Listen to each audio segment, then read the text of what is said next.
అమ్మ అది ఎందుకు పెట్టిర్రే చెప్పు.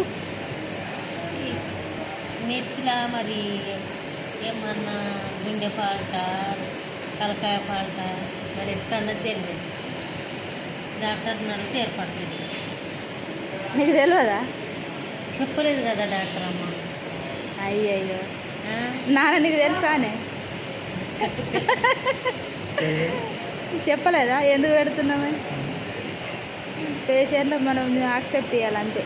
ఈ డబ్బాలకు వెళ్ళి వైర్ ఉన్నాయి చూడండి, ఇక్కడ నుండి పైపు. నీకు తెలుస్తలేదమ్మా? మా అమ్మ బీర్ పై చూడండి ఫ్రెండ్స్, ఇది మొసలడానికి నాన్నకు ఇట్లా అయిందని చెప్పింది ఫ్రెండ్స్.